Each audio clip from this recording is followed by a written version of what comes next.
Kemerdekaan Malaysia dicapai pada tanggal 31 Ogos 1957. Darurat begitu sinonim sebelum merdeka lagi. Selepas merdeka ada juga beberapa darurat yang disiharkan pada tahun 1960-an. Pada video kali ini kami ingin kongsikan kepada anda beberapa darurat yang pernah disiharkan dekat Malaysia.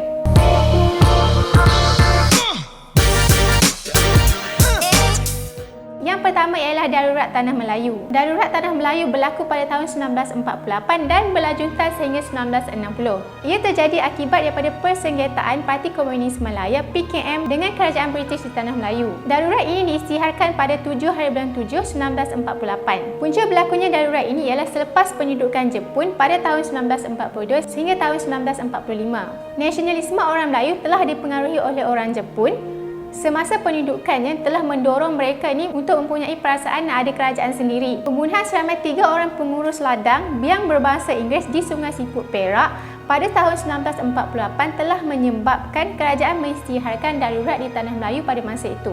Sebulan selepas itu, Parti Komunis Malaya PKM ni telah diharamkan. Ketua PKM telah mengubah dasarnya yang sederhana ke dasar yang lebih agresif, salah satunya ialah melalui pembunuhan.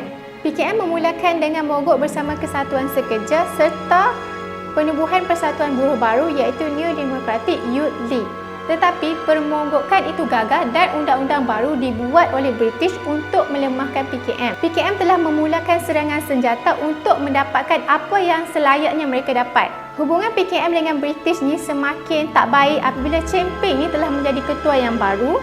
Gerakan senjata dibuat, pembunuhan 3 ketua kaum Mindang KMT dan 3 orang pengurus ladang getah yang berbangsa Eropah termasuk seorang penolong pada tanggal 12 Jun 1948 dan 15 Jun 1948. Langkah-langkah untuk mengatasi darurat ini dibuat, termasuklah undang-undang darurat diisytiharkan, perintah berkurung dibuat dan juga sekatan jalan raya yang berlaku di kampung-kampung dan juga bandar.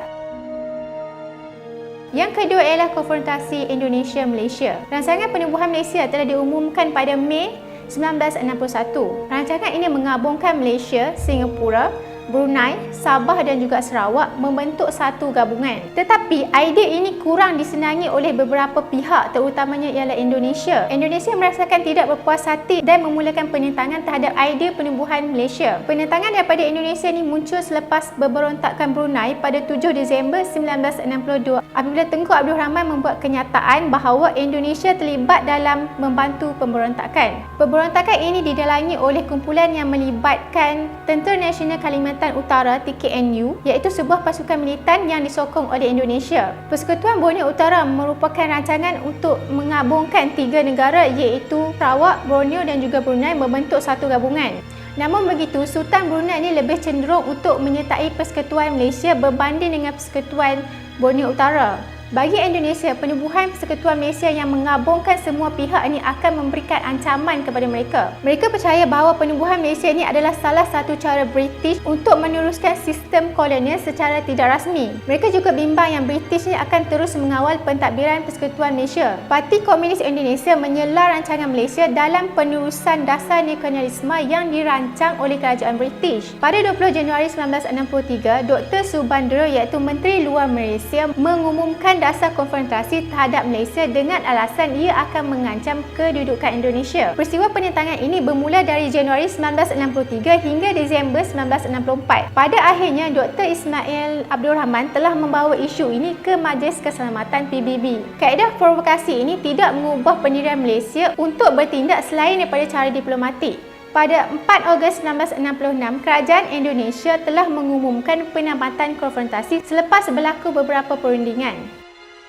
Yang ketiga ialah Darurat Sarawak. Krisis perlembagaan Sarawak pada tahun 1966 bermula apabila tindakan oleh 21 daripada 42 orang adun Sarawak. Mereka membuat undi tidak percaya kepada Stephen Kalong-Nikan sebagai Ketua Menteri Sarawak pada ketika itu. Surat rayuan telah dikemukakan kepada Tunku Abdul Rahman dan Stephen Kalong enggan meletakkan jawatan walaupun Gubernur Sarawak pada ketika itu ialah Tun Abang Haji Openg telah mengarahkan beliau untuk berbuat demikian kerana mendapat memorandum daripada 21 orang adun. Stephen akhirnya dipecat oleh Gubernur pada 15 Jun 1966, kemudian diganti oleh Tawisi sebagai Ketua Menteri baru. Pada 7 September 1966, Stephen telah membawa isu ini ke Mahkamah Tinggi Borneo dan kedudukannya telah dikembalikan semula. Tuntutan pemecatannya menjadi tidak sah kerana alasan surat rayuan itu tidak ditangani dengan sempurna.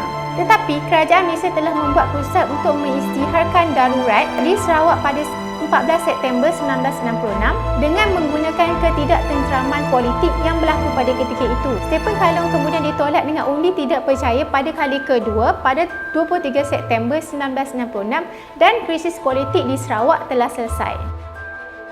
Yang keempat ialah darurat Kelantan. Pada tahun 1970, Parti PAS terbahagi kepada dua. Yang pertama ialah penyokong kepada Datuk Muhammad Asri yang merupakan Presiden PAS pada ketika itu, dan kumpulan kedua ialah pengikut Datuk Muhammad Nasir yang merupakan Menteri Besar Kelantan. Perpecahan dalam parti ini telah menyebabkan kumpulan daripada Datuk Muhammad Nasir membuat demonstrasi pada 24 September 1977 yang bertempat di Padang Merdeka, Kota Baru, Kelantan. Mereka berbantah kumpulan yang diketuai oleh Datuk Muhammad Asri ataupun dikenali dengan kumpulan 16. Dikatakan lebih daripada 80,000 rakyat Kelantan menyertai kumpulan ini. Datuk Muhammad Nasir digulingkan daripada jawatan Menteri Besar dengan usul undi tidak percaya yang diketuai oleh Datuk Haji Ishak Lutfi Omar. Disebabkan oleh ini berlaku satu lagi demonstrasi pada 19 Oktober 1977 yang melibatkan 20,000 rakyat Kelantan. Mereka berarak dari Padang Merdeka hingga ke Pejabat Setiausaha Negeri. Akibat daripada demonstrasi itu, perintah berkurung telah diisytiharkan. Kerajaan pusat pada ketika itu tidak mahu bekerjasama dan menerima pendapat majoriti adun di negeri Kelantan. Di sinilah bermula episod krisis politik di Kelantan. Pada 8 November 1977, Yang di-Pertuan Agong Almarhum Sultan Yahya Petri Ibni Almarhum Sultan Ibrahim mengisytiharkan darurat di Kelantan akibat daripada krisis politik negeri itu. Parlimen telah meluluskan Akta Kuasa Darurat Kelantan 1977 yang memberikan kuasa eksekutif negeri kepada pengarah kerajaan yang dilantik oleh Perdana Menteri. Manakala Sultan yang juga di-Pertuan Agong pada ketika itu memegang kuasa perundangan. Yang kelima ialah darurat Jerebu. Pada 19 September 1997, Perdana Menteri telah mengisytiharkan darurat Jerebu untuk seluruh negeri Sarawak selepas indeks pencemaran udara IPU telah mencecah 655. Darurat Jerebu ini merupakan darurat kesihatan pertama kali diisytiharkan di Malaysia. Tun Dr. Mahathir sendiri selaku pengarah gerakan negara mempericikan bahawa darurat Jerebu tidak membabitkan penguatkuasaan perintah berkurung dan perubahan dalam corak serta sistem pemerintahan kerajaan pada ketika itu.